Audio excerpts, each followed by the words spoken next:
I sat motionless as my stepmother told the judge my father's death made me a danger to my inheritance. She spoke so smoothly the room almost believed her, but I was not there to defend my sanity.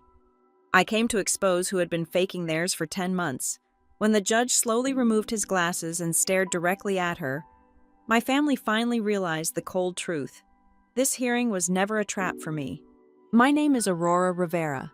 I am 36 years old. I am currently sitting at the heavy oak defense table in the Belmere City Civil Courthouse, attending my own financial competency hearing. Underneath the table, hidden from the judge's elevated bench and the crowded gallery behind me, my hands are pressed flat against my knees. My fingers grip the dark fabric of my trousers so fiercely that my knuckles have turned completely white, the skin pulled taut over the bone. It is the only physical betrayal of the violent storm raging inside my chest. Everything above the table is utterly still, composed, and deliberately blank. I am a statue breathing slow, calculated breaths. Directly across the center aisle sits my stepmother, Diane Mercer Rivera. She has dressed for the occasion with sickening perfection. She is wearing an impeccably tailored black dress, the kind of garment that whispers of quiet, dignified mourning rather than screaming for attention. It is a brilliant, calculated choice. She is playing the role of the devoted, exhausted widow to absolute perfection, and the entire room seems to be eating from the palm of her hand. She sits with her shoulders slightly slumped, leaning forward just enough to project an aura of earnest desperation. She acts as the reluctant savior, a woman carrying a terrible burden, trying her best to rescue our legacy from a stepdaughter who has tragically and dangerously lost her mind. Diane's attorney is standing before the judge. He is a sharp-featured man wearing a suit that likely costs more than most people earn in 3 months. He employs a practiced tone of sympathetic concern, masking the brutality of his words with a veneer of professional sorrow. He is methodically, efficiently laying out the case against my sanity. He speaks of the devastating impact of my father's passing, framing my very real grief as the undeniable catalyst for a severe psychological breakdown. According to the narrative he is spinning, over the past 10 months, I have exhibited acute paranoia, harboring baseless, terrifying suspicions against my own family members. He lists accusations of erratic financial behavior, claiming I am utterly incapable of managing the Rivera family trust. He throws heavy clinical words into the quiet courtroom: delusional, incapacitated, hostile. He paints a vivid picture of a woman drowning in her own mind, thrashing wildly in the dark and threatening to drag the entire family estate down into the depths with her. I do not look at the lawyer as he speaks. I look past his expensive suit, toward the wooden benches of the gallery, where my half-brother, Evan Rivera, is seated just 1 row behind Diane. Evan has not spoken a single word to me in 8 months. He has ignored my phone calls, left my messages on unread, returned my letters unopened, and firmly positioned himself on Diane's side of this manufactured war. Right now, his young face is a battlefield of conflicting emotions. He looks at me with a heavy mixture of deep suspicion and profound disappointment. There is a terrible sadness in his eyes, as if he is already mourning the sister he firmly believes has gone irrevocably crazy. Diane has done her insidious work well on him. She has fed him a steady daily diet of twisted truths, manipulated context, and outright lies, isolating him from me so completely that he now views his own blood as a volatile threat. The distance between us in this room is only 15 feet, but it might as well be an ocean. The primal urge to leap out of my chair, to shout the absolute truth until my throat bleeds, to grab Evan by the shoulders and violently shake him awake is almost blinding. It burns in the back of my throat, but I do not argue. I do not object. I force my jaw to remain unclenched. I force myself to remain perfectly still, regulating my breathing into slow, measured counts of 5. I am hyper-aware, observing every single detail of the theatrical performance happening around me. I watch Diane intently from the corner of my eye. Her performance is a terrifying masterclass in psychological manipulation. Her voice catches and breaks at the exact right moment whenever her lawyer mentions my father's final, agonizing days in the hospital. She reaches into her dark designer handbag and produces a crisp white tissue, dabbing the corners of her dry eyes with a rhythm so precise and calculated it could be set to a ticking metronome. The legal jargon flows around her, heavy and damning, repeated with the smooth cadence of lines from a well-rehearsed stage play. It is flawless. It is monstrous. As I sit there absorbing the orchestrated character assassination, I let my mind drift back over the grueling reality of the past 10 months. I remember exactly how I have lived since the cold morning we buried my father. It has been an existence defined by absolute, suffocating restraint. I made a solemn, unbreakable promise to myself early on. The moment I sensed the first shift in the wind, no emotional reactions, no screaming matches in the family hallway, no premature accusations that could easily be dismissed by a clever lawyer as the hysterical ramblings of a grieving daughter. I knew exactly what I was up against. I knew that the very moment I raised my voice or pointed a finger without an ironclad vault of proof, Diane would simply tilt her head, look at the authorities with pity, and say that I was unstable. So I went completely dark. I became a ghost inhabiting my own life. While Diane was busy whispering poison stories to our extended relatives, building a massive coalition of misplaced sympathy, and quietly locking me out of the family dynamic, I was working in the shadows. I spent hundreds of hours moving in absolute silence. I gathered every single paper receipt. I scrutinized the ink and pressure of every signature on every legal document. I tracked the timestamp and duration of every phone call. I created deeply encrypted digital backups of banking ledgers, routing numbers, and shell company registries, hiding them where she could never reach. I built an invisible, impenetrable fortress of hard evidence while intentionally allowing her to believe she was successfully tearing down my walls. I let her think she was winning. I let her think I was breaking. I bring my focus sharply back to the present moment. I can feel the immense, crushing weight of the courtroom pressing down on my shoulders. The judge is looking directly at me over the gold rim of his reading glasses, his expression unreadable. The armed bailiff by the door is watching me closely, his hand resting near his duty belt. Even the court reporter casts a fleeting, nervous glance in my direction between keystrokes. Through their collective gaze, I know exactly what I look like to them. They see a fragile woman standing on the absolute edge of a cliff, about to shatter into 1,000 unfixable pieces. They see someone crushed by the weight of grief, worn thin by sleepless nights and rampant paranoia, staring blankly into the middle distance because she has completely lost her grip on reality. And when they pivot their gaze to look at Diane, they see the anchor. They see the only rational, responsible adult left in the room. They see the strong, tragic widow valiantly trying to keep the Rivera legacy from turning to dust and blowing away. The brilliant, breathtaking cruelty of Diane's strategy finally snaps into crystal clear focus in my mind. This elaborate legal circus was never just about stealing the money.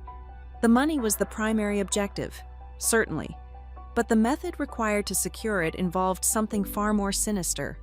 Diane realized early on that the only way to get away with the massive theft was to permanently, legally discredit the one person capable of catching her.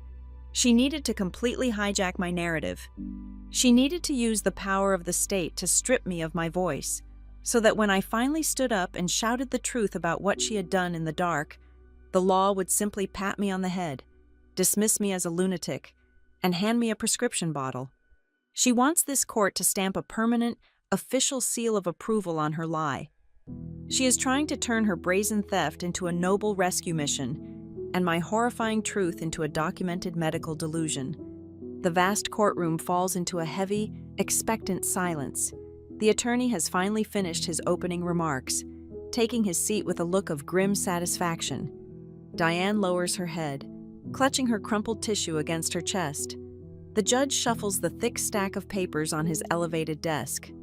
His expression remains carefully neutral, but his shoulders seem heavily burdened by the ugly, intimate family dispute laid out before him. He folds his hands together and looks directly down at me. His voice cuts through the quiet, stagnant air, formal, echoing, and dripping with authoritative power. He asks if I understand the severe nature of the accusations being levied against my mental competency.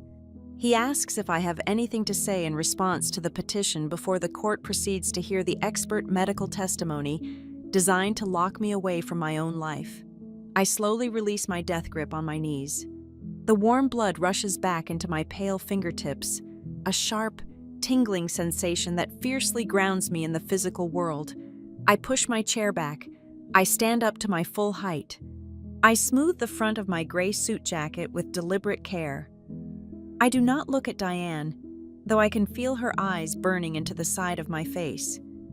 I do not look at Evan, whose heart I am about to break all over again. I look only at the judge. The tension in the wide room is so thick and heavy, it threatens to suffocate everyone breathing it, but my lungs feel perfectly clear. I have waited almost an entire year for this exact fraction of a second. When I finally speak, my voice does not waver.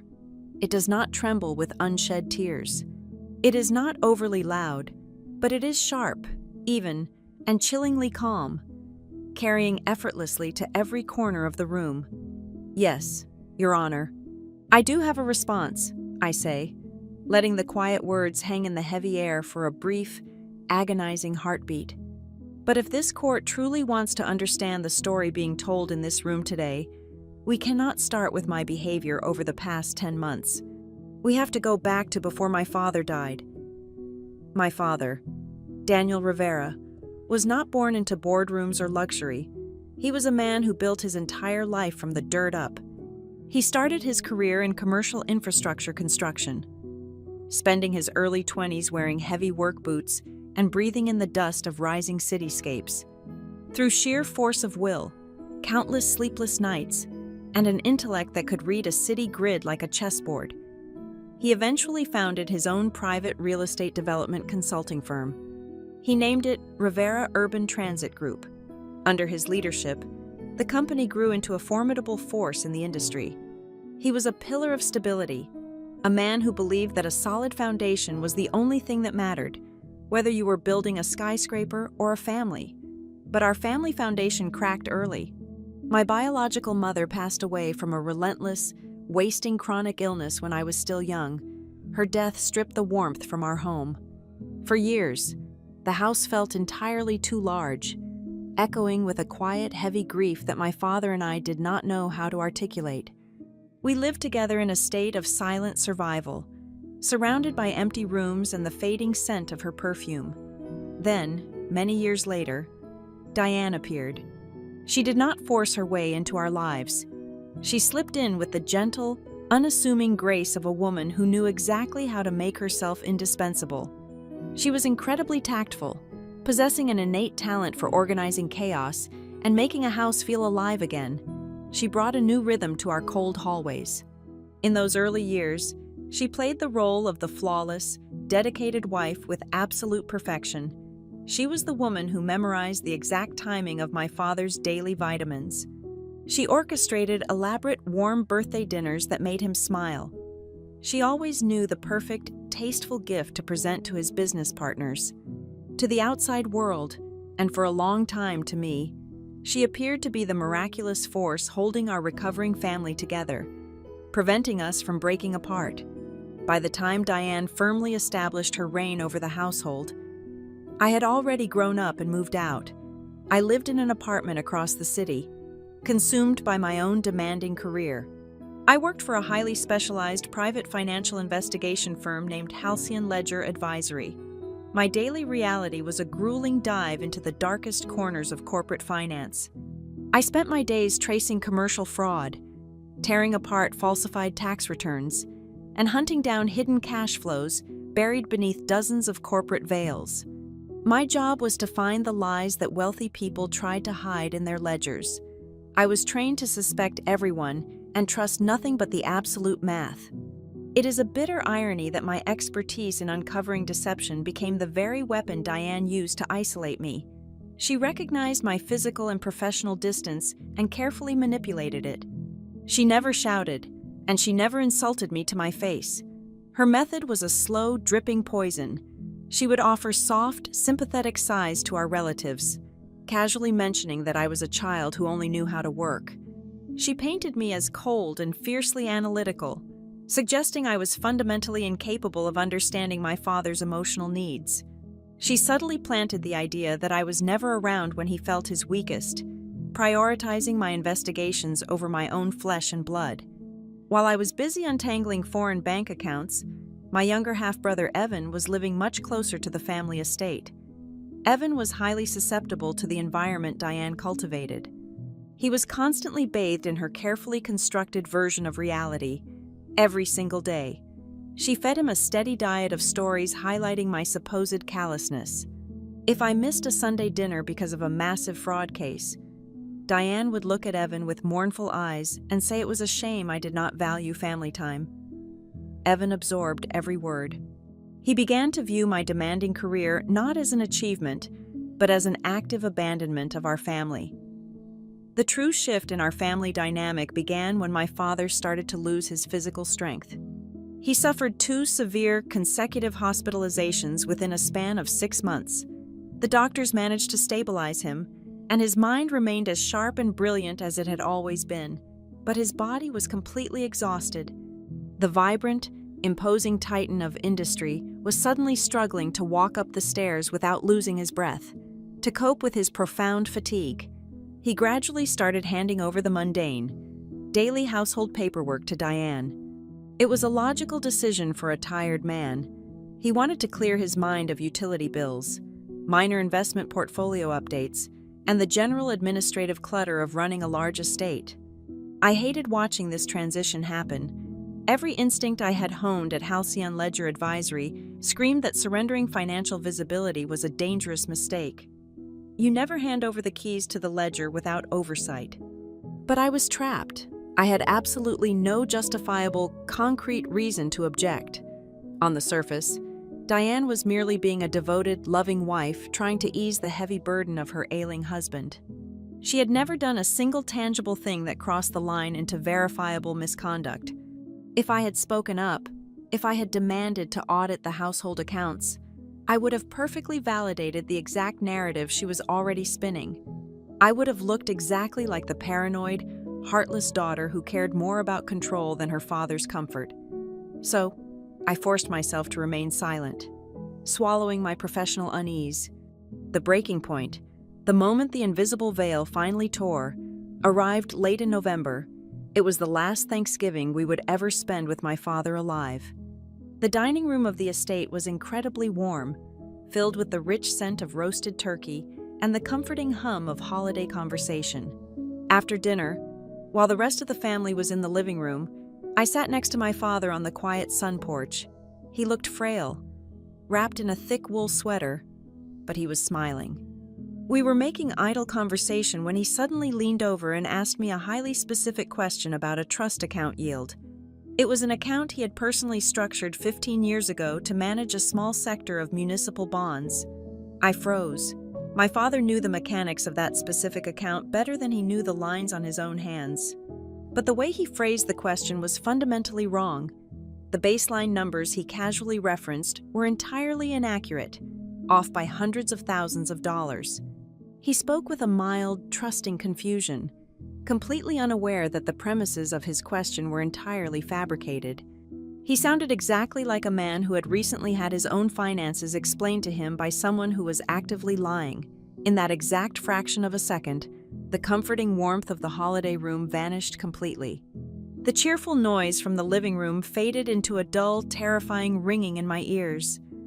I looked through the glass doors and saw Diane pouring coffee for Evan, smiling her perfect, gentle smile. That was the moment the truth locked into place. Someone in this house was not merely taking care of a dying man. Someone was actively, quietly rewriting the very reality he lived in. She was feeding him a distorted version of his own life, building a brand new, fraudulent financial world right beneath his feet, while he was simply too tired to look down. From that cold Thanksgiving evening onward, I stopped being a daughter visiting her father. I became an investigator walking a crime scene. The reading of the final testament took place in the sterile, heavily air-conditioned conference room of my father's estate attorney. It was exactly 7 days after we stood in the freezing rain and watched his casket lower into the ground. The air in the room was thick and uncomfortable, carrying the distinct, heavy silence that always precedes the division of a lifetime of labor.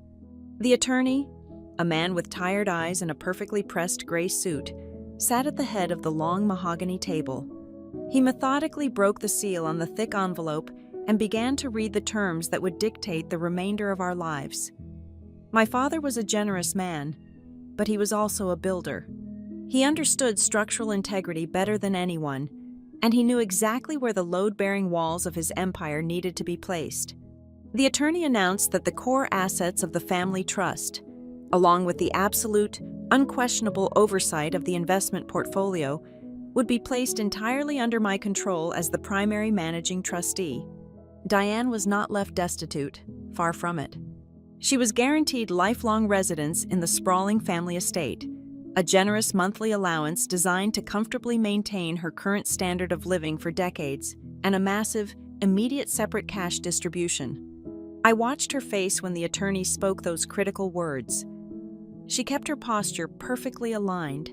She held a damp tissue loosely in her left hand, maintaining the soft, tragic aura of a grieving widow, but the eyes always betray the lie. For a fraction of a second, the sorrow completely evaporated from her gaze, replaced by a flash of absolute glacial fury. The muscles in her jaw tightened so sharply, I thought I might hear her teeth crack. It was not the profound sadness of a woman missing her husband. It was the sharp, violent anger of a woman realizing she had just been denied the master keys to the vault. She was wealthy, but she was not in control. And for a predator, lacking control is worse than starving. Exactly 3 weeks after the funeral, the whispers began. They did not start as direct accusations. Diane was far too intelligent for a frontal assault. Instead, she weaponized her manufactured concern. She started making quiet, solemn phone calls to our extended relatives, the board members, and my father's oldest friends. She would lower her voice to a sympathetic hush and tell them that I was simply not doing well. She planted the seeds that my grief had mutated into something dark and unmanageable. She claimed I was sleeping less than 3 hours a night, that I was treating everyone in the family like a hostile suspect, and that I was on the verge of making catastrophic, confusing financial decisions regarding the company. I heard the echoes of her campaign almost immediately. Cousins would call me with overly gentle tones, asking if I was taking care of my mental health. Former business partners would send cautious emails, politely suggesting I take a few months off to process my trauma. I knew exactly what she was building. She was constructing a quarantine zone around me, ensuring that if I ever raised an alarm, nobody would take my warning seriously. While she was busy painting me as a fragile, paranoid mess, I locked the heavy deadbolt of my apartment door, closed the thick blackout curtains, and went to work. I sat at my dining table, illuminated only by the harsh blue glow of my laptop screen, and began a surgical, microscopic review of the Rivera Urban Transit Group ledgers. I did not look at the massive, multi-million-dollar contracts. I knew Diane would never be foolish enough to siphon money where the glaring lights of annual audits would immediately catch her. I looked in the dark corners. I looked at the administrative outflow, the miscellaneous consulting fees, the petty cash replenishments, and the vendor retainers.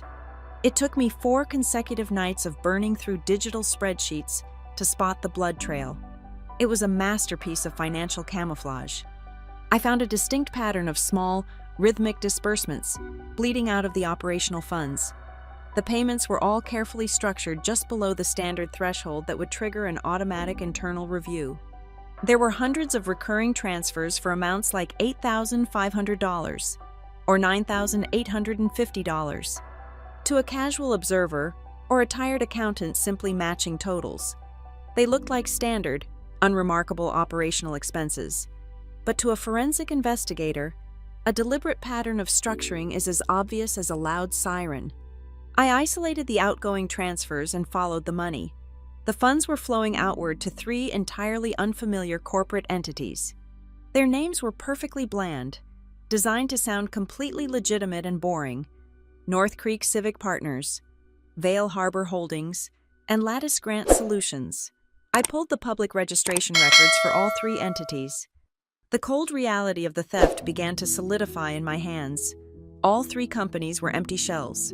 They had been hurriedly incorporated in the exact same state, registered by the exact same anonymous registered agent, within the incredibly narrow window of 2 months right before my father died.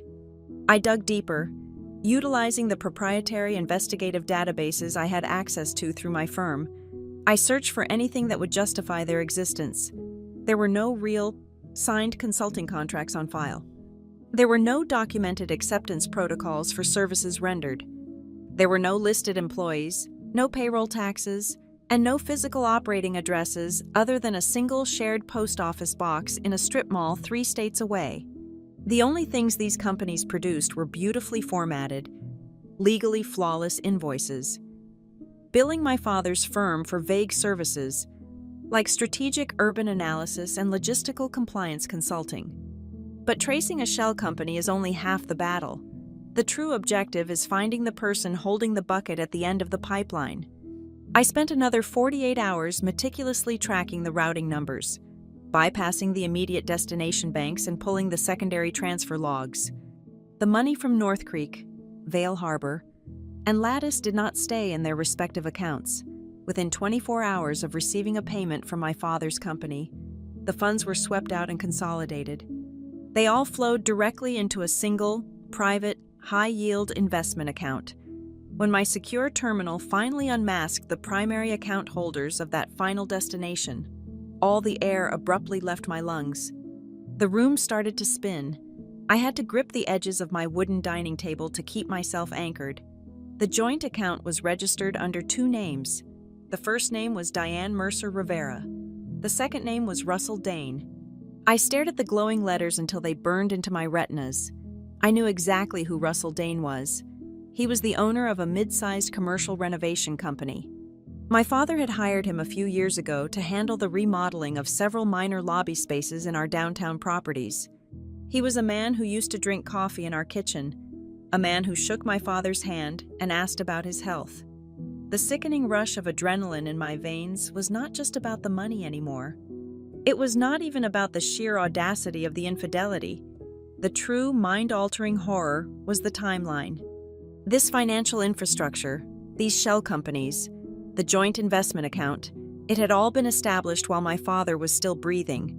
It was built while he was lying in a sterile hospital bed, hooked up to intravenous lines, fighting for every single breath. While he was blindly trusting his wife to manage the household and protect his legacy, she was actively partnering with another man to drain his life's work.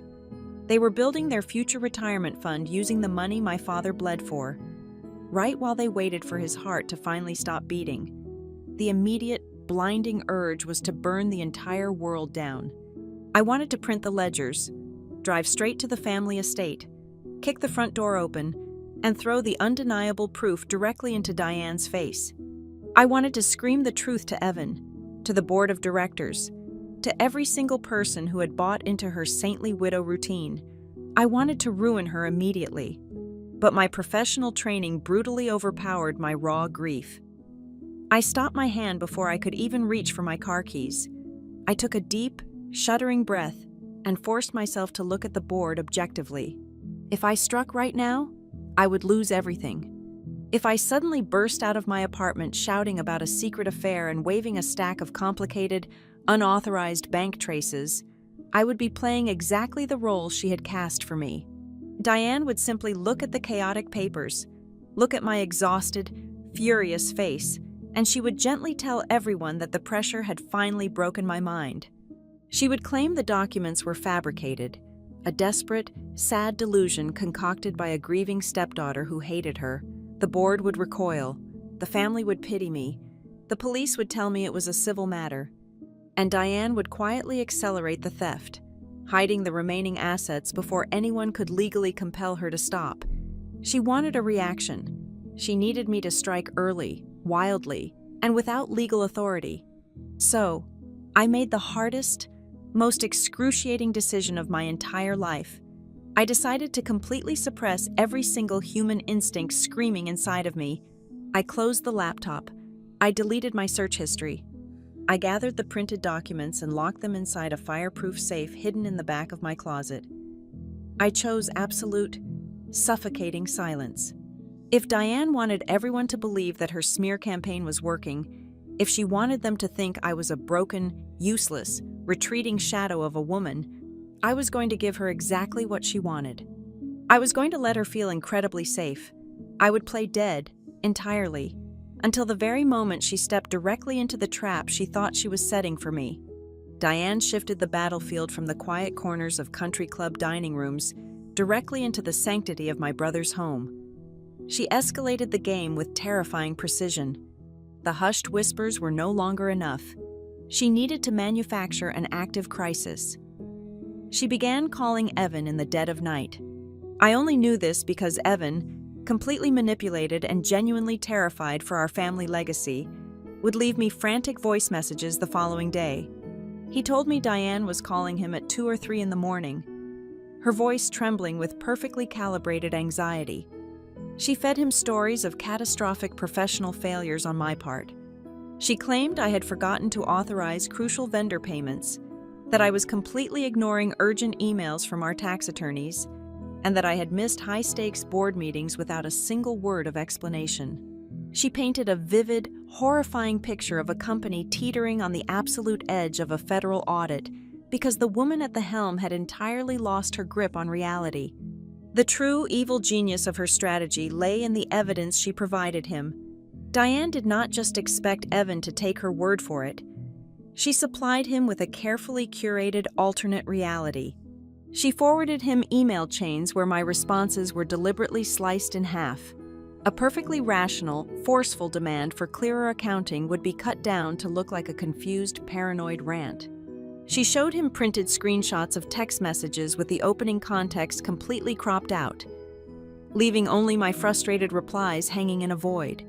She would intentionally change the schedule of a crucial conference call from 10 in the morning to 11, purposely fail to notify me, and then document my absence as undeniable proof of my rapidly deteriorating cognitive function. She was meticulously sculpting a highly specific, legally damning portrait of me. She wanted Evan, and eventually the outside world, to see a woman so fundamentally shattered by the trauma of losing her father that her nervous system had simply collapsed. She was building a case that I was utterly incapable of managing a simple personal checking account, let alone steering a multi-million-dollar commercial real estate portfolio.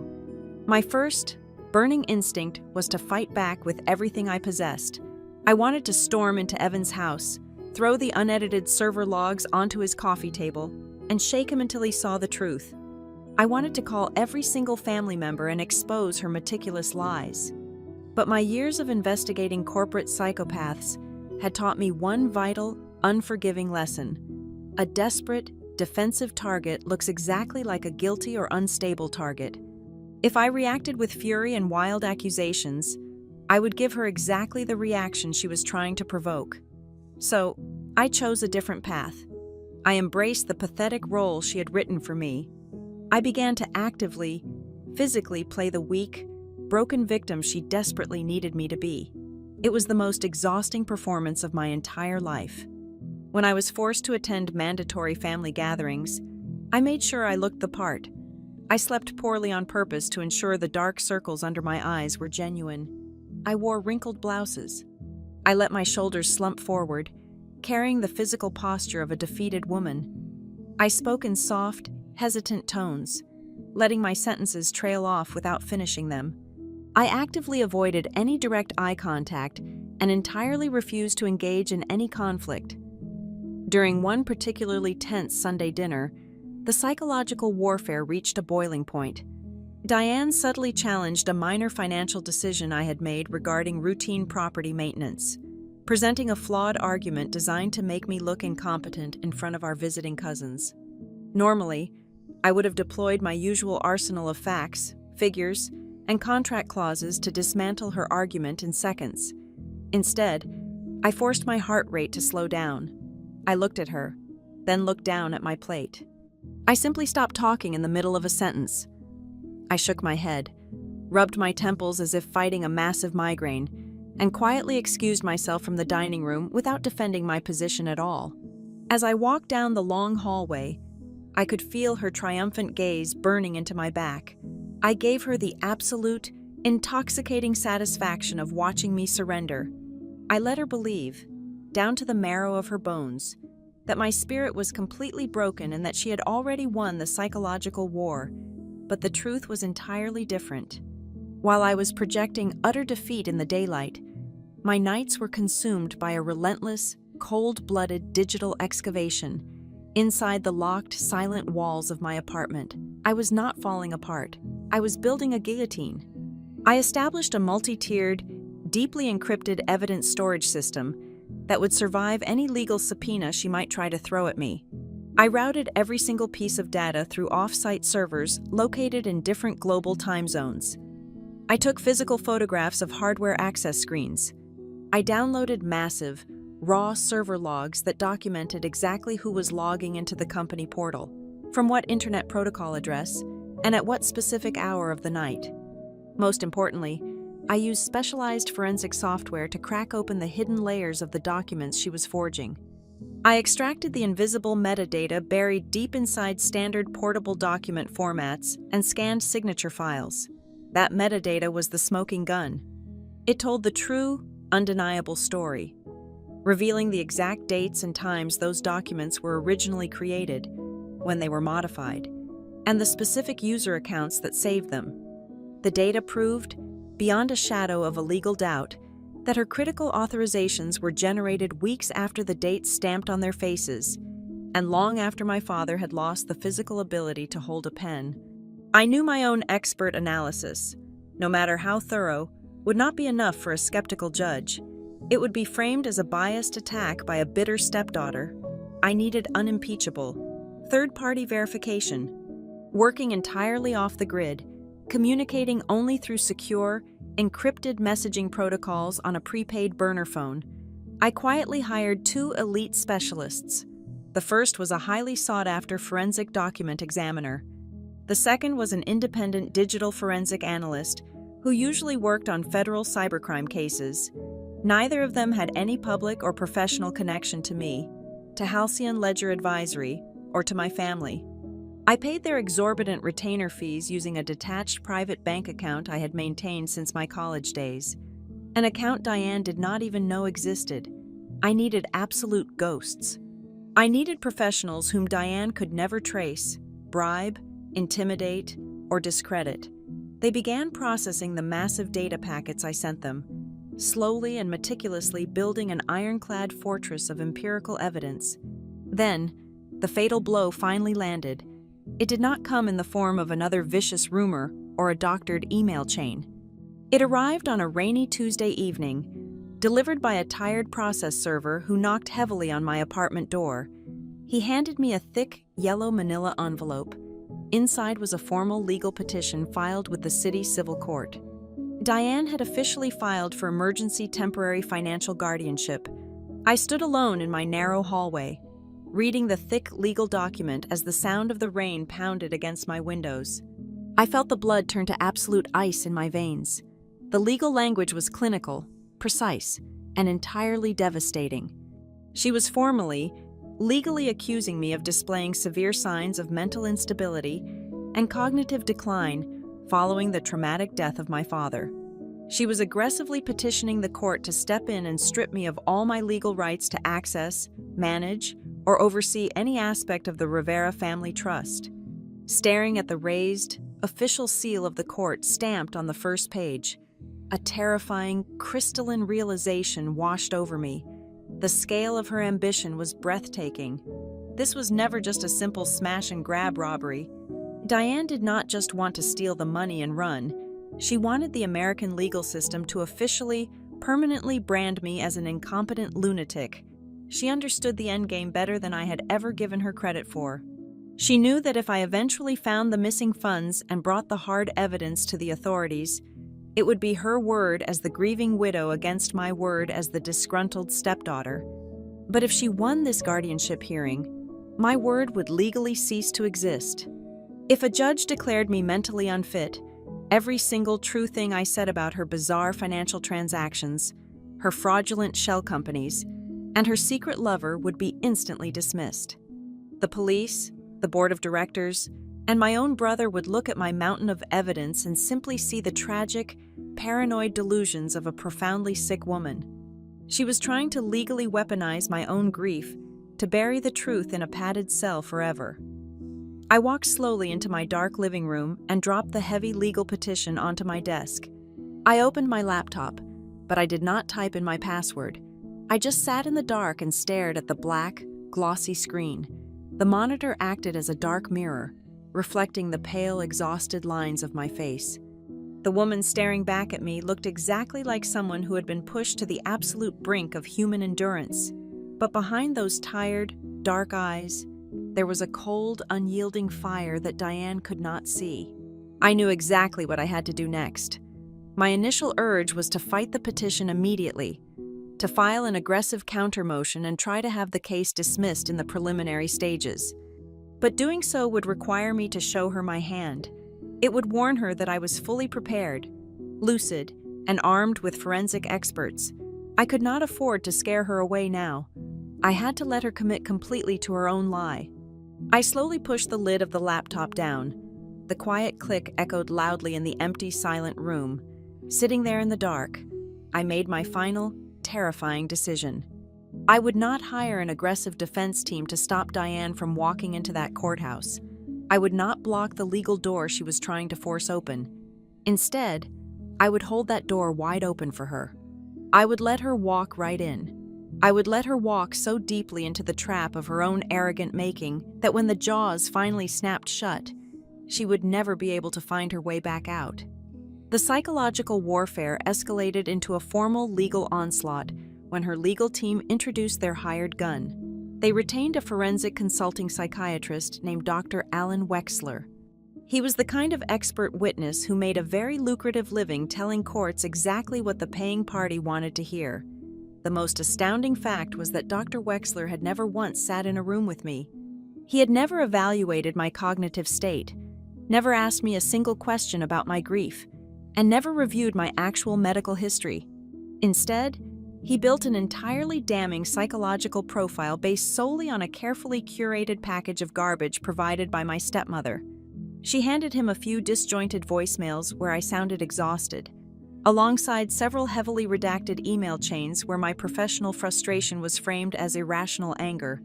From those pathetic scraps, Dr. Wexler authored a devastating formal evaluation. He weaponized clinical terminology to destroy my credibility. His report stated that I exhibited severe signs of obsessive control and persecutory delusions. He claimed that I was experiencing a complete executive behavioral collapse under the crushing pressure of personal loss. It was a terrifyingly effective piece of fiction. It took every sharp, analytical trait that made me excellent at my job and twisted them into symptoms of a profound mental breakdown. To any judge reading that report without knowing the truth, I looked like a textbook case of a woman who had completely lost her grip on reality, but the psychiatric evaluation was merely the opening salvo. Her lawyer filed an accompanying exhibit that was infinitely more dangerous. It was labeled as an internal memorandum. When my own counsel handed me the copy across a conference table, my heart physically slammed against my ribs. The document was typed on my father's official company letterhead and bore his signature at the bottom. The content was a masterpiece of emotional manipulation and legal maneuvering. The text gently but firmly stated that my father recognized the immense pressure his business put on me. It decreed that if I ever showed signs of severe emotional instability, or if the burden of the family trust compromised my well-being, his wife was granted the immediate, overriding authority to step in and manage the operational funds. If a judge merely glanced at that piece of paper, the entire case would instantly swing in her favor. It was perfectly designed to look both logical and deeply affectionate. It painted my father as a tragic, wise figure who had accurately predicted his daughter's inevitable mental collapse and tried to protect the family from beyond the grave. I sat in my office staring at that piece of paper for 3 straight hours. The panic initially clouded my vision, but then my professional training sliced through the fear. I looked closely at the signature. I knew the way my father signed his name. He always used a heavy, dark ink pen. He pressed down hard when he wrote, leaving a distinct physical indentation on the paper. The ink would always pool slightly darker at the end of the final stroke. But the signature on this memorandum was entirely wrong. It was far too clean. It was completely flat against the white background. There was no texture, no varied pressure, no soul to the strokes. It looked exactly like a high-quality digital image placed neatly onto a blank surface. I securely transmitted the scanned file to the independent forensic document examiner I had hired weeks prior. I demanded a rush analysis. The results arrived in my encrypted inbox exactly 48 hours later, confirming my darkest suspicions. The signature was an absolute forgery. It had been digitally lifted from an old municipal permit application my father had signed 4 years ago. The expert proved that the pixels had been meticulously superimposed onto the new fraudulent document. But the forensic digital analyst uncovered something far more sinister. By extracting the deeply buried metadata from the electronic source file, we found the exact creation timestamp. The document granting her emergency control was not written while my father was alive. The digital file was created on a Tuesday afternoon, exactly 17 days after my father passed away.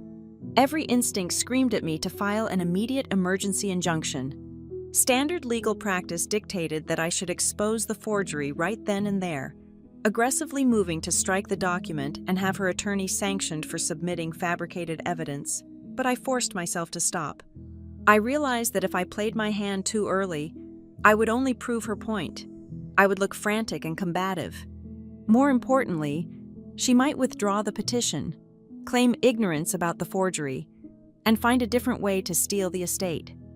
I made the cold, calculated decision to do absolutely nothing. I instructed my lawyer to offer only the weakest, most disorganized pushback during the preliminary discovery phase. I allowed her entire fabricated file, including the forged memorandum and the bogus psychiatric report, to be entered into the official court record completely unchallenged. I let her legal team believe that I was too paralyzed by grief and panic to mount a coherent defense. I wanted her to feel invincible. I needed her to confidently lock herself inside a perjury trap so deep she could never dig her way out. While she was busy celebrating her impending victory, I accelerated my quiet investigation into the financial theft. Proving the money went to shell companies was a solid start, but I needed to physically tie her and Russell Dane to the crime at the exact same moment. I reached out to a former colleague who now worked in private banking compliance.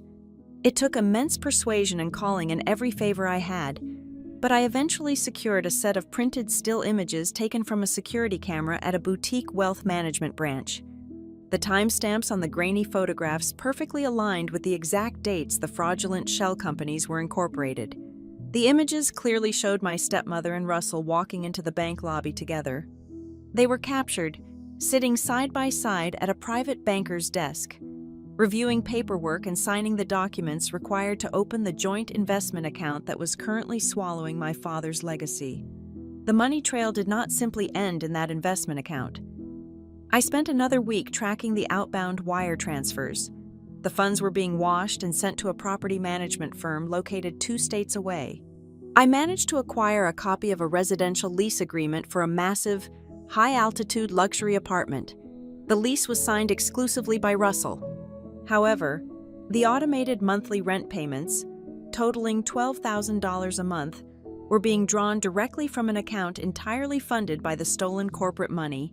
She was not just stealing to get rich. She was actively financing a lavish, secret new life with her accomplice using the very empire my father bled to build. I did not just toss all this explosive evidence into a messy pile. I spent days meticulously structuring the destruction of her life. I built a massive, physical binder, dividing the undeniable proof into distinct, color-coded sections. The red section contained the bank routing numbers, the shell company registrations, and the luxury apartment lease. The blue section held the digital forensic reports, the metadata extraction logs, and the proof of the forged signature. The green section laid out the chronological timeline, proving exactly when the affair started and when the theft began. I layered the evidence so tightly that no lawyer in the country could pull it apart. My ultimate goal had shifted. I was no longer just trying to prove she stole money. I was building an inescapable legal narrative to prove that her entire campaign to declare me mentally unstable was not a tragic family misunderstanding. The smear campaign was a deliberate, premeditated, and essential mechanism of a massive federal fraud scheme. She had to make me look crazy so no one would look at the math. I closed the heavy binder late on a Sunday night, knowing that when I finally opened it in court, the explosion would be catastrophic. 2 days before the scheduled hearing, the psychological isolation Diane had carefully constructed finally reached my front door. Evan arrived at my apartment completely unannounced. He did not text or call first. He just stood in the hallway, his shoulders hunched, looking entirely drained of life. When I opened the door, he refused to step inside.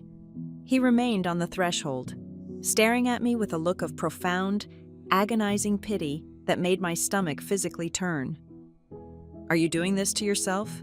he asked, his voice cracking under the weight of his own exhaustion. "Are you just obsessed to the point of self-destruction?" That single question cut deeper and inflicted more damage than any legal document Diane had ever filed against me. It was the ultimate, heartbreaking proof of her absolute victory on the most dangerous battlefield of all. She had not merely stolen our family assets. She had successfully terraformed my own brother's perception of reality. She had manipulated him so completely that he genuinely believed my search for the truth was actually a glaring symptom of a terminal mental disease.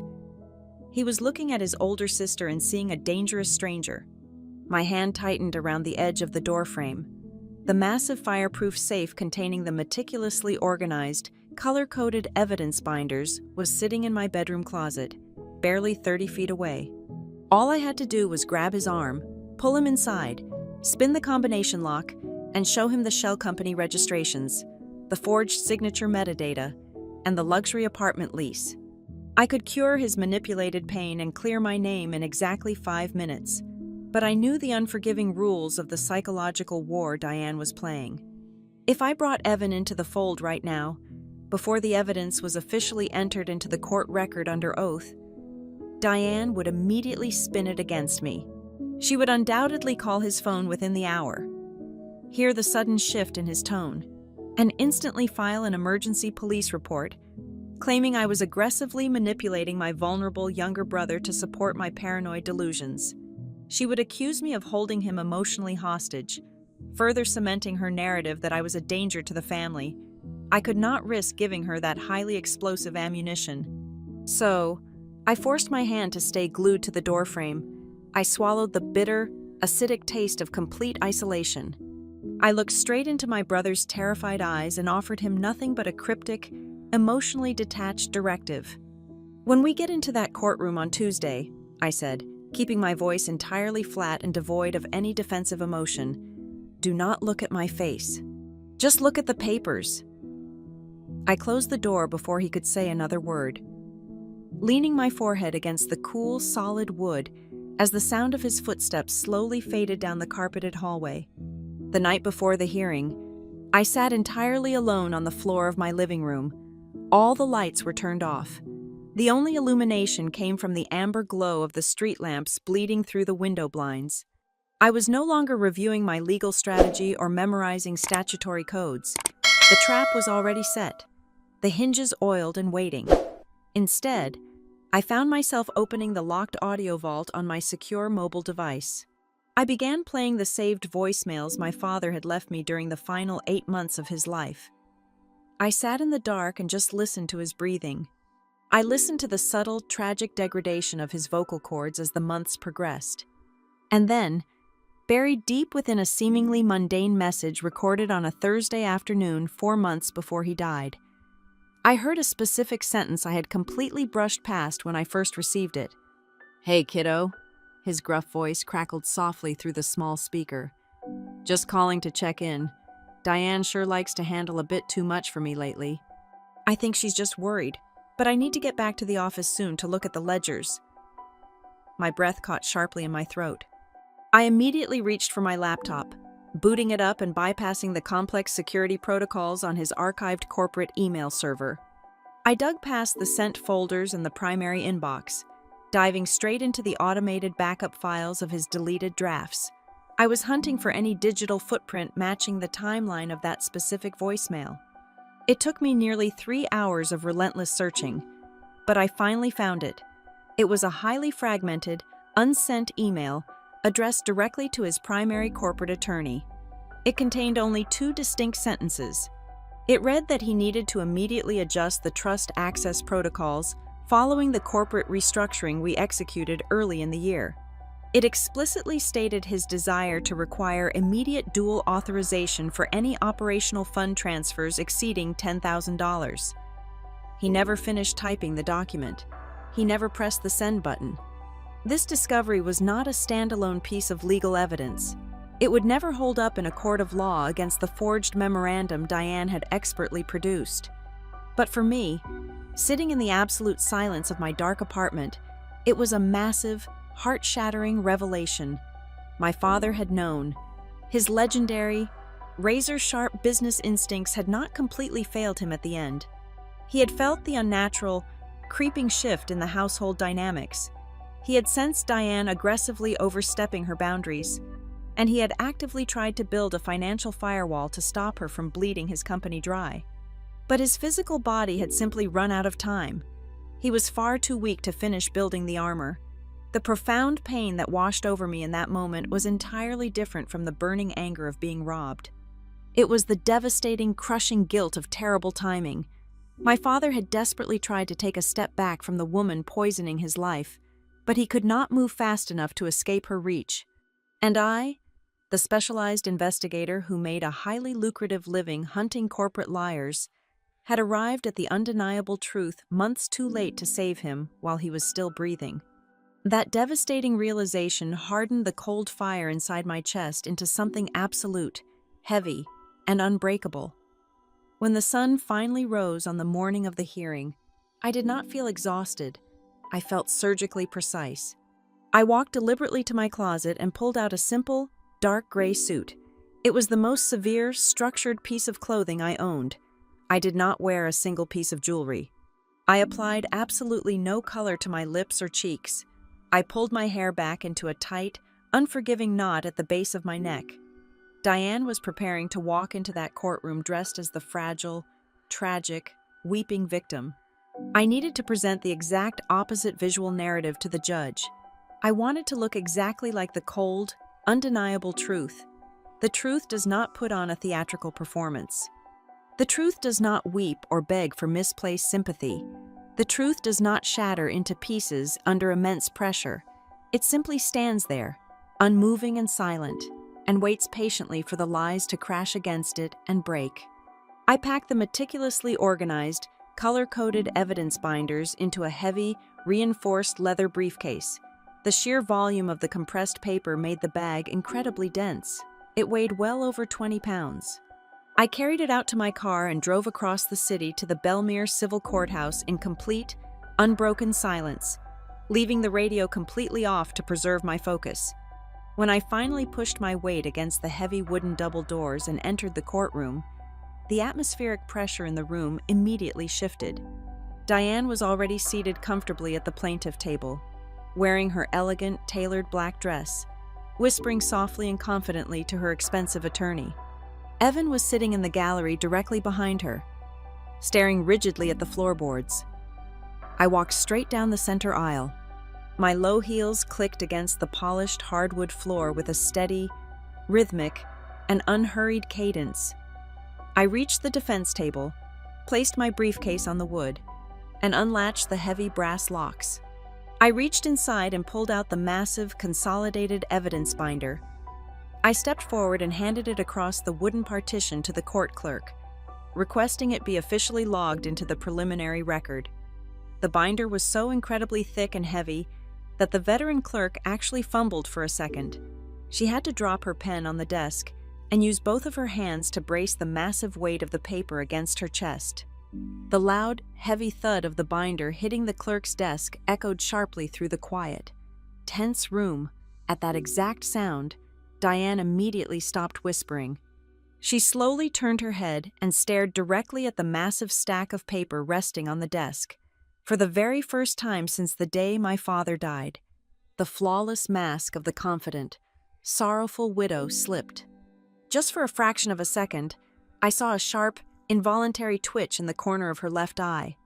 I saw the terrifying, icy realization flash across her face that she might not be the only woman in the room who had spent the last 10 months preparing for an absolute war. The gavel struck the heavy wooden block, and the hearing officially commenced. Diane took the witness stand first. She swore an oath on a Bible with a practiced, trembling hand. For the next hour, she delivered an absolute masterclass in emotional theater.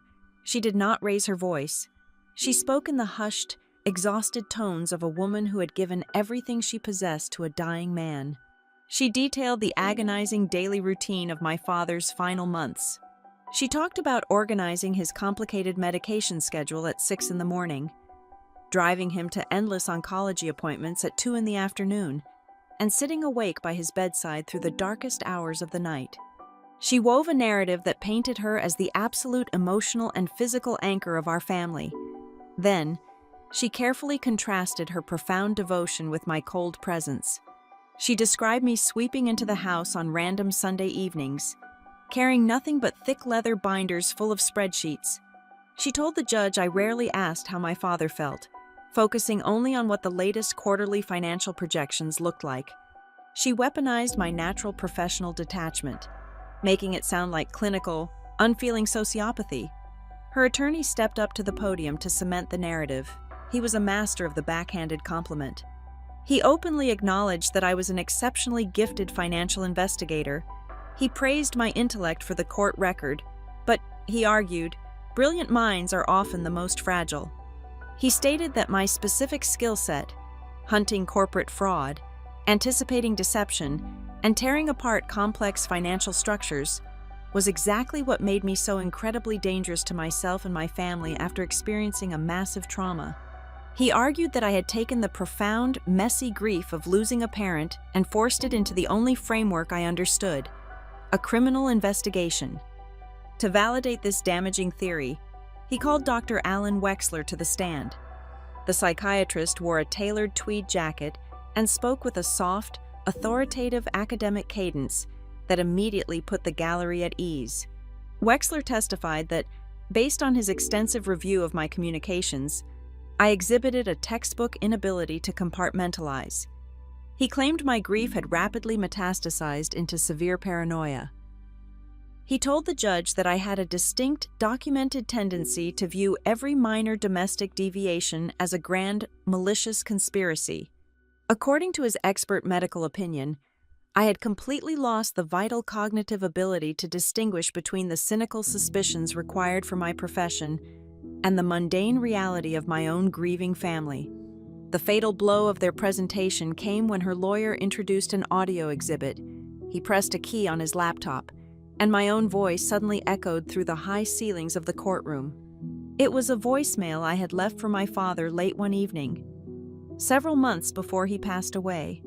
In the recording, I sounded completely unhinged. I was out of breath, my voice tight, ragged, and frantic. I was aggressively complaining about missing ledger entries and a series of highly disorganized bank statements. I heard myself saying that nothing was making sense, that someone was actively hiding things from me, and that I felt like I was completely losing my mind trying to track the numbers. The recording was entirely stripped of its context.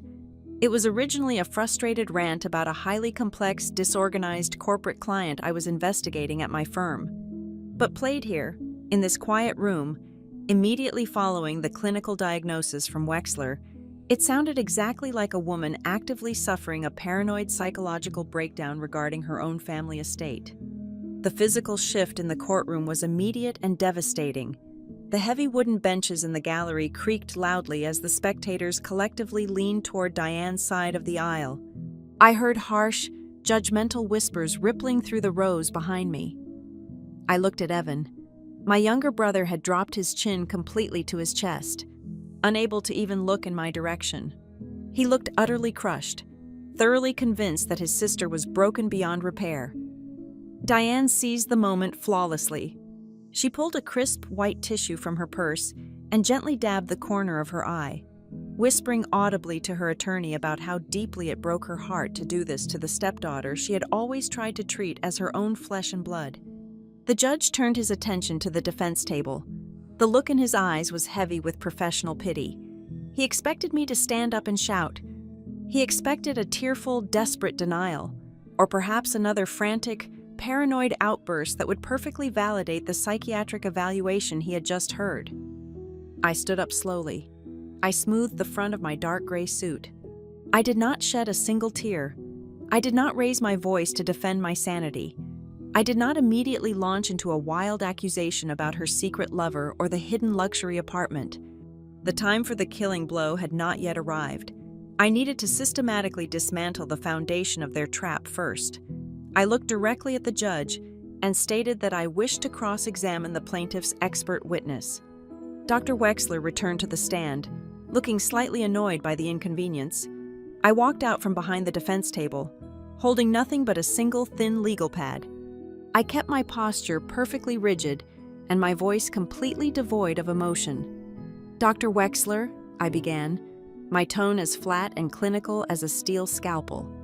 Could you please state for the court exactly how many total hours you and I have spent sitting in the same room for a formal psychiatric evaluation? Wexler shifted his weight in the heavy oak chair. We have not conducted a traditional, in-person clinical interview. As I stated in my detailed report, my evaluation was a forensic psychological profile based on prior behavioral evidence. 0 hours, I interrupted smoothly, entirely ignoring his attempt to pivot. Thank you. And could you please tell the court exactly how many pages of my personal, private medical history you subpoenaed or reviewed from my actual primary care physician before declaring me mentally incompetent today? The courtroom grew remarkably quiet. The soft hum of the air conditioning suddenly seemed very loud. Wexler gripped the wooden armrests of his chair tightly. I relied heavily on the behavioral evidence provided by your family members, which is standard practice in emergency guardianship situations where the subject is uncooperative. 0 pages, I stated, cutting him off a second time. I took one deliberate step closer to the witness stand. Is it not entirely accurate, doctor, that 95% of the audio recordings, emails, and behavioral anecdotes you used to build your damning psychological profile were hand-delivered to you directly by Diane Rivera, the exact same woman who stands to gain total, unchecked control over a multi-million-dollar estate if I am locked out of the trust? Objection, Diane's lawyer barked, jumping to his feet so fast his chair scraped loudly against the floor. Counsel is aggressively badgering the witness and making argumentative, baseless assumptions. Sustained, the judge said, though his eyes were now fixed sharply on the psychiatrist rather than me. Rephrase your question. I will withdraw the question, I said softly. Turning my back on Wexler, I had achieved exactly what I needed. I had not destroyed the doctor completely, but I had successfully stripped away the impenetrable halo of objective science that Diane had desperately tried to wrap around him. He no longer looked like an impartial, flawless medical authority. He looked exactly like a highly paid consultant reciting a carefully curated script written by my stepmother. I walked back to my desk and placed my hand firmly on the massive, heavy evidence binder resting in front of the court clerk. The room was holding its collective breath. I did not look at Evan. I did not look at Diane. I looked only at the judge. Your Honor, I said, my voice dropping to a low, incredibly calm register that forced everyone in the room to lean forward just to hear me clearly. The plaintiff has submitted a highly specific document to justify this entire emergency proceeding. I am referring to the internal memorandum, allegedly signed by my late father, granting my stepmother immediate operational control over the trust funds. I paused, letting the silence stretch and tighten like a physical wire across the room. I asked the clerk to formally open the third section of my defense exhibits. The thick metallic sound of the heavy binder rings snapping open echoed like a gunshot. I am not going to argue about my emotional state today, I continued, staring unblinkingly at the man on the bench. because my emotional state is entirely irrelevant to the law. If the document submitted by the plaintiff is real, I will surrender my position as trustee right now. I will walk out of those heavy wooden doors, and I will gladly lose today. I finally turned my head, locking my eyes entirely onto Diane's suddenly pale, rigid face.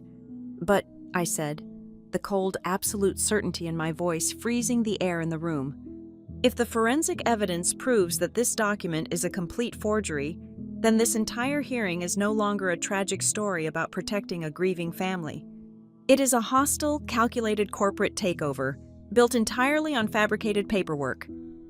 I directed the court clerk to open the heavy blue section of my evidence binder and pull the document labeled Exhibit D. It was the formal report from the independent forensic document examiner. I turned my attention directly to the judge, keeping my voice incredibly level and precise. I did not need to shout. The sheer weight of the facts was loud enough. I explained to the court the fundamental difference between a genuine ink signature and a digital forgery. I noted that when my father signed a legal document, his heavy pen strokes always left a distinct, physical depression in the paper fibers. The ink would pool at the stopping points. However, the signature on the internal memorandum Diane had submitted as her ultimate trump card contained absolutely zero physical texture. It was a completely flat cluster of pixels. It was a digital image perfectly superimposed onto a blank canvas. Before her attorney could even stand up to form a coherent objection, I immediately directed the clerk to the next page. It contained the extraction logs from the digital forensic analyst. I explained what metadata was, describing it as the invisible, undeniable digital fingerprint permanently embedded inside every electronic file. I read the exact creation timestamp into the official court record. The source file for the document granting my stepmother emergency control of the company funds was not created while my father was alive. The file was generated exactly 17 days after my father passed away. Furthermore, the routing data proved that the specific device used to construct the forgery was the exact same computer that had been routinely transmitting emails back and forth with the office of Diane's own legal counsel. Her lawyer practically leaped out of his expensive leather chair. He slammed his hand on his table, his face turning a dark shade of crimson. He aggressively objected, shouting about unverified discovery, procedural ambushes, and wildly inappropriate legal conduct. He was sweating profusely, desperately trying to throw a blanket over the fire. But the judge simply stared at him coldly, raised his hand to demand silence, and firmly overruled the objection. The judge ordered me to continue. The trap was rapidly closing. I did not give them a single second to catch their breath. I immediately moved to the red section of the binder. It was time to expose the financial architecture of her treason. I systematically laid out the massive web of wire transfers draining the operational funds of Rivera Urban Transit Group. I recited the specific amounts out loud.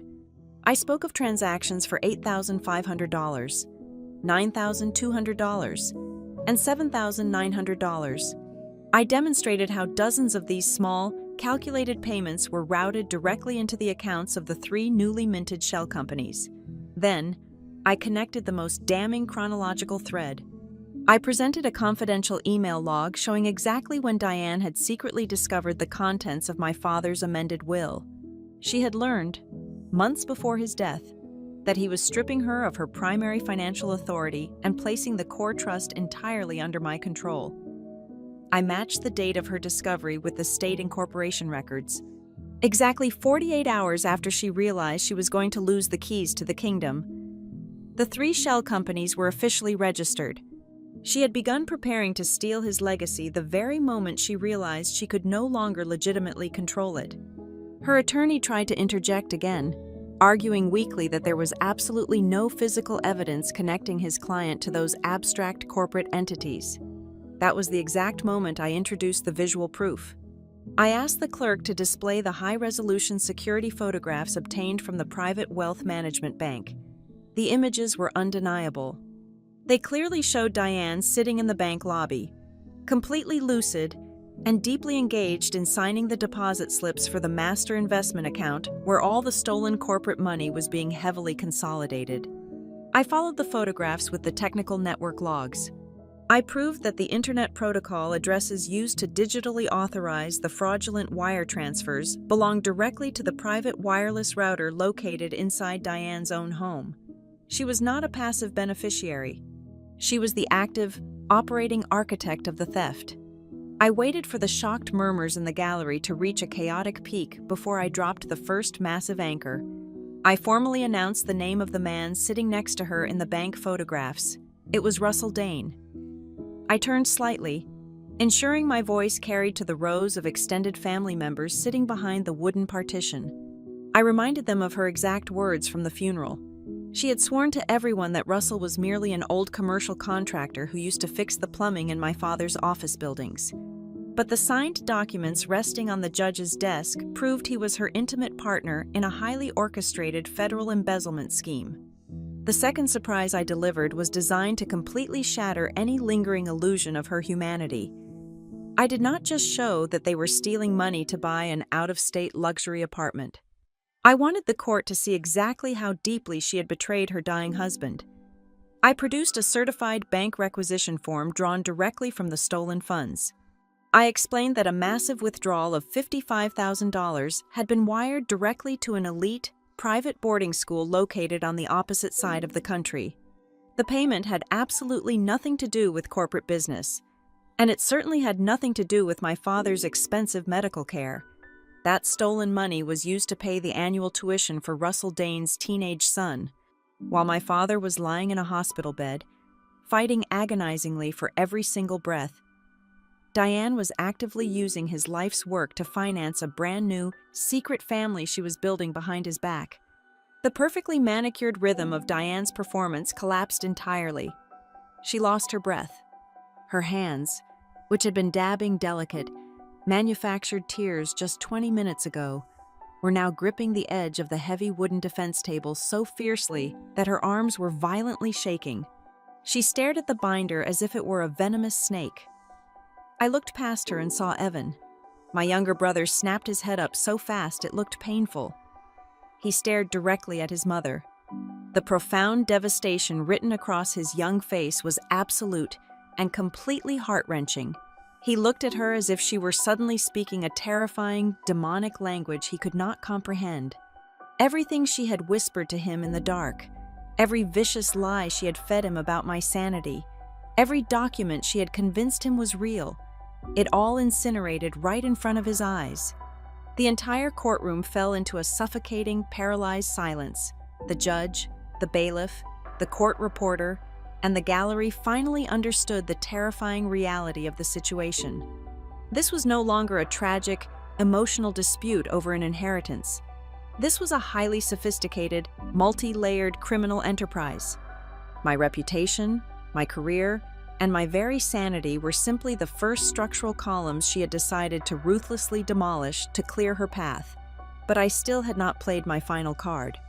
I closed the thick red binder, the heavy cover falling shut with a loud, final thud. I stopped my presentation right at the exact moment everyone in the room believed the truth could not possibly get any more horrific. I let the terrible weight of her betrayal settle over the quiet room. Then, I looked directly up at the judge. I kept my posture perfectly straight, my voice dropping to a low, chilling whisper that demanded absolute attention. I stated that there was still one missing piece of the puzzle. I told the court that I had one final document to submit, a document that would explain exactly why Diane could not afford to wait.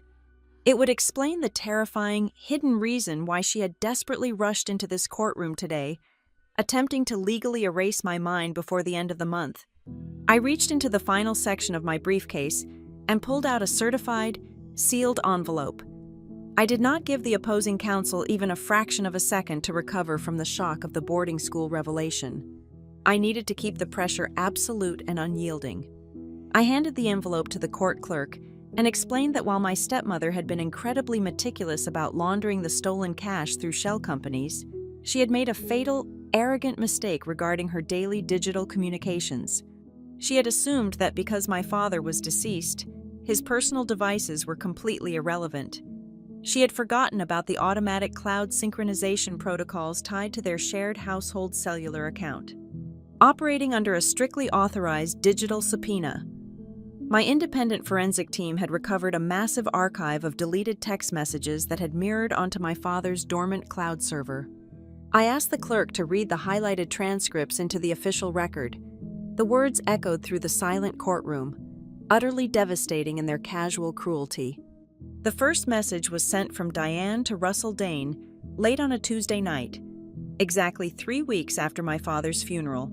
It read, "We need to push the guardianship paperwork through right now.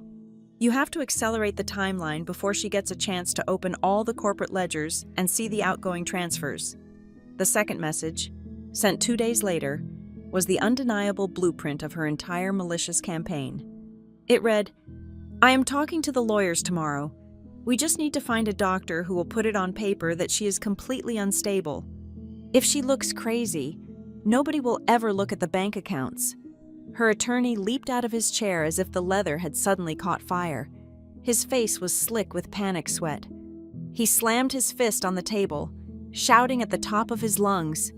He aggressively objected to the admission of the text messages, wildly claiming they were unauthenticated digital hearsay, illegally obtained, and entirely inadmissible due to severe procedural violations. He was trying to throw a massive wall of legal noise over the glaring truth. I did not flinch. I calmly reached back into my binder and pulled out a federal authentication certificate, complete with the sworn digital chain of custody from the cellular provider's compliance division. I slid the heavy cardstock across the table. I informed the court that the data was extracted under a lawful warrant executed by a licensed private investigation firm, verified by an independent cyber forensics laboratory, and formally notarized. The judge stared down at the screaming lawyer. The judge's expression was no longer neutral. It was carved from solid ice. He sharply ordered the attorney to sit down and remain completely silent, officially overruling the desperate objection. The lawyer collapsed into his chair, loosening his expensive silk tie, realizing his entire career was currently standing on a trapdoor. At that exact moment, the heavy, suffocating silence of the courtroom was violently broken by the sound of wood scraping against hardwood. Everyone turned to look at the gallery. Evan was standing up. My younger brother looked physically ill. All the color had drained from his face, leaving his skin a pale, sickly gray. His hands were trembling so violently, he had to grip the wooden back of the pew in front of him just to remain upright. The armed bailiff immediately stepped forward, resting his hand firmly on his heavy-duty belt, preparing to remove a disruptive spectator, but the judge raised a single, commanding hand, signaling the officer to stand down. The judge looked at the young man, sensing the profound psychological fracture happening in real time. "I signed it," Evan whispered. His voice cracked, sounding like a terrified, heartbroken child rather than a grown man. He took a shaky breath and spoke louder, staring directly at the judge. "I signed the papers. She came to my house late at night. She told me it was just standard family tax documents. She said it was routine household paperwork that needed a second signature to keep the estate from going into probate." A collective gasp rippled through the gallery. Evan turned his head slowly, looking down at his mother with an expression of pure, unadulterated horror. "I did not read them," Evan continued, his voice breaking into a suppressed sob. "I trusted her, but it was not a tax form. It was the sworn affidavit. I signed the document claiming my sister was having a mental breakdown. She made me sign the paper that helped build this entire case." His confession did not save me in a legal sense. My evidence had already done that. But his agonizing admission accomplished something far more terrifying. It completely obliterated the last remaining shred of Diane's humanity. It proved to the court, and to every single family member sitting in that room, that she had not just targeted her stepdaughter. She had weaponized her own biological child. She had blindly manipulated her own son, turning his signature into a loaded gun, actively using him as a human shield to fortify her fabricated story. She had been willing to destroy his relationship with his only remaining sister just to secure her stolen wealth. I watched Diane carefully. She refused to look at Evan. She kept her eyes glued firmly to the wooden table, her breathing shallow and rapid. She was a cornered predator, realizing the exits were entirely sealed. But I was not finished. The stolen money, the forged medical claims, the manipulation of my brother, all of it was just the surface machinery of her greed. It was time to expose the massive, devastating engine driving the entire plot. I picked up the final document from my desk. It was a thick, multi-page contract bound with a heavy metal clip. "Your Honor," I said, my voice cutting through the emotional wreckage of the room with absolute clinical precision. The plaintiff did not file this emergency guardianship petition simply to hide the theft of a few $100,000. She filed this petition because of what she intended to do the very second she was granted temporary legal control over my father's estate. I submitted the final contract to the court clerk. I explained exactly what the document was. It was a fully drafted, heavily negotiated agreement for the quiet, off-market sale of the most valuable, core commercial asset in the Rivera Urban Transit Group portfolio. The buyer was a massive, aggressive private equity fund located out of state. The drafted purchase price was for tens of millions of dollars. I directed the court to look at the timestamp on the digital draft. The contract had been drawn up exactly 14 days before Diane officially filed the papers to have me declared mentally incompetent. The entire architectural design of her treason finally became visible to everyone in the room. If the judge had believed her lies today, if he had granted her the temporary financial guardianship she desperately sought, she would have possessed the absolute legal authority to sign that catastrophic contract. She would have instantly liquidated the crown jewel of my father's business empire. She would have locked me out of the corporate accounts, finalized the massive sale, wired the tens of millions of dollars to an offshore holding company, and completely vanished with Russell Dane long before any federal fraud investigation could even begin. She did not just want to keep the petty cash she had already stolen. She was actively preparing to carve up my father's entire lifelong legacy into bloody, liquid pieces and walk away over our ruined lives. I slowly placed my hands flat on the table. I stopped looking at my legal notes. I stopped looking at the judge. I turned my body entirely to the left, facing the plaintiff's table. For the first time in 10 agonizing months, I let the heavy iron vault inside my chest swing wide open. I let her see the cold, absolute fury I had been forced to bury since the day we put my father in the ground. "You did not bring me into this courtroom to protect this family," I said, my voice ringing out, sharp and terrifyingly clear. "You did not forge my father's signature and buy a fake psychiatric evaluation because you were worried about my grief." Diane finally looked up at me. Her face was completely hollow, her carefully constructed mask shattered into a million unfixable pieces. "You are not afraid that I have lost my mind," I told her, holding her gaze with a force that made her physically shrink back into her chair. "You are absolutely terrified because you know I am completely sane. And you knew that if I stayed awake, I would catch you." The entire courtroom felt like it was suspended over the edge of a massive, dark cliff. The silence was so absolute you could hear the faint buzzing of the fluorescent lights buried in the ceiling. Then, the judge moved. He did not reach for his wooden gavel. He did not issue a verbal warning about courtroom decorum. He simply stopped looking at the paperwork. He slowly reached up with both hands and removed his gold-rimmed glasses, folding them with deliberate, agonizing slowness before placing them gently on his elevated desk. He picked up the original copy of the forged internal memorandum. He held the fake piece of paper between his fingers, looking down at the plaintiff's table with an expression of profound, chilling authority. The judge's voice dropped to a low, booming register that commanded the immediate obedience of every single soul in the room. He looked directly at my stepmother and issued a single, terrifying directive. "Mrs. Rivera," the judge said, "I strongly suggest you stand up right now." The judge stared down from the elevated bench. He did not look through his gold-rimmed lenses anymore. His eyes were bare, piercing, and terrifyingly human. The booming acoustics of the room seemed to absorb the heavy silence before he finally spoke. "Mrs. Rivera, the judge began, his tone entirely stripped of all judicial neutrality and replaced by a cold, cutting authority. I need you to clarify something for the official record right now.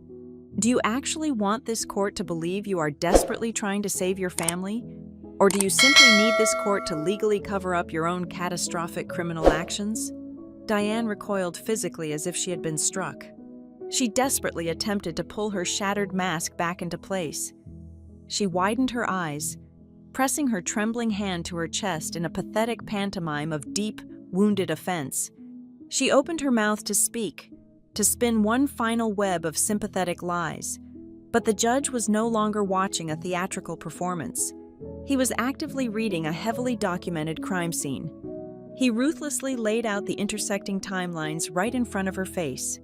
He pointed a stern finger at the forged internal memorandum, then referenced the chronological ledger of illicit wire transfers, then quoted the verified text messages between her and Russell Dane, and finally held up the massive drafted contract for the commercial real estate sale. Every single avenue of retreat, every possible excuse, and every carefully constructed lie was systematically bricked up and permanently sealed shut by her own arrogant paper trail. Under that unbearable, suffocating pressure, the intricate machinery of her mind finally broke, the meticulously constructed image of the grieving widow completely incinerated. She slammed both of her hands flat onto the heavy oak defense table. Her face flushed a violent, dark shade of red, and she completely lost control of her carefully modulated voice. "I deserved far more than what he left me," she screamed, the bitter words echoing harshly against the wood-paneled walls of the courtroom. "Daniel owed me his entire life. I gave him my youth. I organized his miserable, exhausting existence. I dealt with his sickness when no one else would. You have absolutely no idea what I sacrificed to keep this ungrateful family functioning while she was off playing corporate spy."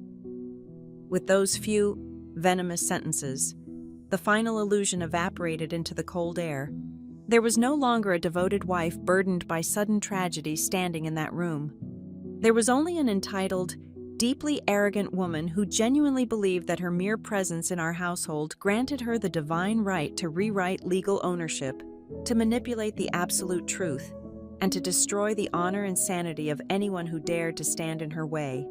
The judge did not allow her to continue her tirade.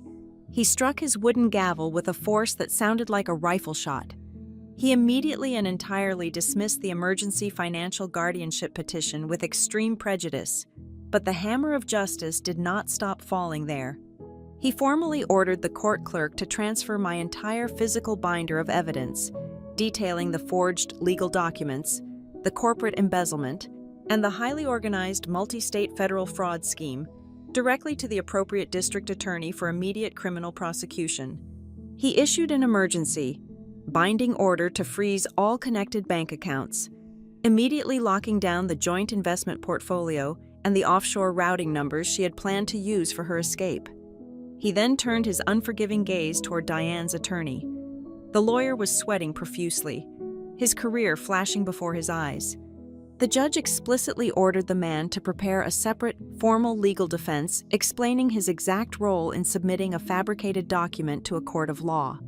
Finally, the judge officially named Russell Dane on the public court record as an active co-conspirator in an ongoing criminal enterprise, ensuring that the authorities would be knocking on his door before the sun went down. Behind the wooden partition, Evan completely broke down. He did not cry with the gentle, quiet sorrow of a young man losing a mother. He wept with the violent, ragged, suffocating gasps of a man drowning under the weight of his own profound guilt. He realized in that agonizing moment that he had actively helped to destroy his only sister. His thoughtless signatures on those manipulated documents, driven by a deeply twisted sense of family loyalty and her constant whispering, had provided the foundational bricks for the psychological prison she tried to lock me inside. I did not celebrate. I did not pump my fist in the air, nor did I allow a triumphant, vindictive smile to cross my face. I did not even turn around to look at Diane as the armed bailiff stepped closer to her table to ensure she did not try to flee the room. I simply stood in complete, heavy silence, as the court clerk gathered the massive stacks of paper from the desk. For the first time in nearly one entire year, I took a deep, unobstructed breath. I felt the crushing physical weight of the past 10 months finally slide off my tired shoulders and crash against the hardwood floor. 2 hours after the court officially adjourned, I drove my car out to the quiet, green hills of the city cemetery. The late afternoon sun was casting long, peaceful shadows across the perfectly manicured grass. I stood silently before the dark granite stone bearing my father's name. I did not bring expensive bouquets of flowers. I brought only the truth. I spoke out loud to the empty, cool air. I told him that I was deeply, profoundly sorry that I could not save him from the absolute cruelty of that woman while he was still breathing. But I promised him, with every ounce of strength left in my body, that I had saved his name. I had protected the sprawling company he had bled to build from the dirt up, and I had successfully defended the absolute truth he left behind. In the long, difficult months that followed the trial, I aggressively restructured the Rivera Urban Transit Group. I implemented ironclad oversight protocols and removed every single executive who had blindly looked the other way. I took a significant portion of the recovered funds and established a massive, well-funded community development foundation named in honor of both my biological parents. Evan and I started the excruciatingly slow, incredibly delicate process of rebuilding our fractured relationship. We spent countless hours sitting in quiet coffee shops, navigating the heavy, complicated trauma of what we had survived, slowly learning how to trust each other again. But long after the grand jury criminal indictments were handed down, and long after the stolen millions were legally recovered and safely returned to the trust, a single, haunting thought remained firmly anchored in my mind. When a calculated predator spends years methodically isolating you, constantly whispering vicious lies into the dark, and actively conditioning every single person around you to doubt the fundamental stability of your own reality, the ultimate victory does not actually begin in a crowded courtroom. The very first, true triumph is not the brilliant, cinematic counterattack, nor is it the flawless presentation of undeniable forensic evidence. The first victory is simply finding the profound, terrifying courage to stand entirely alone in the dark and daring to believe exactly what you saw from the very beginning. Thank you all so much for listening to my story today. Please drop a comment below and let me know where in the world you are listening from so we can connect and share our thoughts together. If you enjoyed this journey, please subscribe to the Maya Revenge Stories channel, leave a like on this video, and show your support by hitting the hype button so that the story in this video can be heard by even more people.